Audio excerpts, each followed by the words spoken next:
நாளுக்கான ரேமா வார்த்தை 1 கொரிந்தியர் 1:27 இருக்கிறது.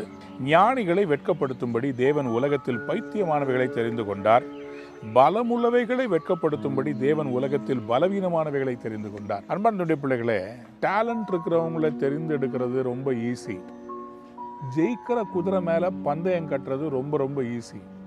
ஆனால் தோல்வியான ஒரு மனுஷனையோ ஒரு வாழ்க்கையவோ எடுத்து அதை ஜெயிக்க வைக்கிறது எவ்வளோ கஷ்டம் இல்லை?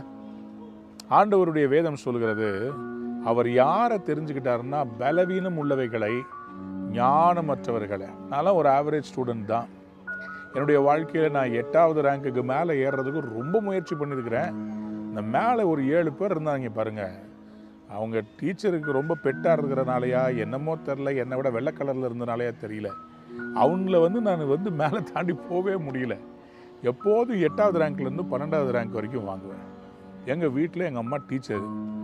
ஆனால் பாருங்கள், ஒரு ஆவரேஜ் ஸ்டூடெண்ட்டாக இருந்த என்ன ஆண்டவர் எடுத்து அபிஷேகம் பண்ணி அவருடைய வார்த்தையை கொடுத்து உலகம் முழுசும் போக வைக்கிறாரு, பல தேசங்களில் பேச வைக்கிறாரு. இதில் என்ன பெரிய விஷயம்னு கேட்குறீங்களா?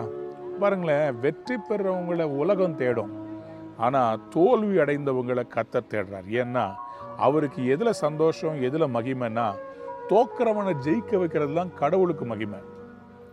ஜெயிக்கிறவனை யாருனாலும் ஜெயிக்க வைக்கலாங்க, தோக்கிறவனை ஜெயிக்க வைக்கிறது தான் கஷ்டம்.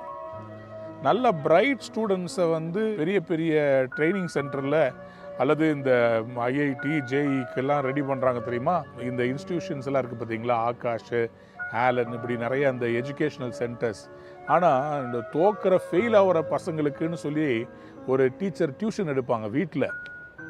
அந்த டீச்சர் தான் பாராட்டணும். ஏன்னா தோக்கிறவங்கள ஜெயிக்க வைங்க. அதே மாதிரி தான் கடவுளும். உங்கள் வாழ்க்கையில் இன்றைக்கி நீங்கள் தோல்வி, எல்லாரும் என்னை விட்டுட்டாங்கன்னு நினைக்கிறாதீங்க. உங்களை கடவுள் ஜெயிக்க வைப்பார். ஏன்னா அப்போ தான் அந்த மகிமை அவருக்கு போகும்.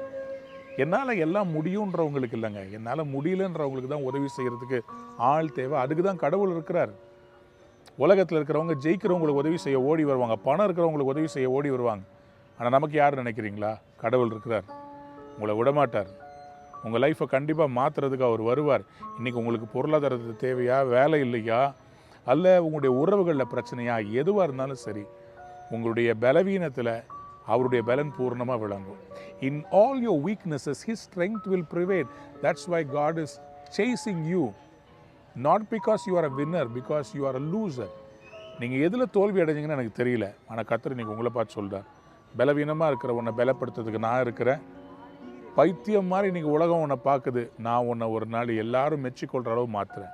இந்த ரொம்ப ஞானம் உள்ளவங்க, ரொம்ப அழகு உள்ளவங்களுக்கெல்லாம் மனசில் ஒரு ஓவர் கான்ஃபிடென்ஸு, ஒரு பெருமை இருக்கும். கடவுளுக்கு அது பிடிக்காது. யார் பெருமை இல்லாமல் கடவுளே எனக்கு உதவி செய்யுங்கன்னு கேட்குறாங்களோ அவங்களுக்கு தான் உதவி செய்வார், உங்களுக்கு உதவி செய்வார். இன்றைக்கு அவர்கிட்ட கேளுங்க, அவர் உங்களை தான் தேர்ந்தெடுத்திருக்கிறார். He has chosen the weak and He has chosen the foolish to put to shame those who are strong and those who are wise. கடவுள் இன்னைக்கு உங்கள் லைஃப்பை மாற்ற போகிறாருங்க. You are going to be a blessing.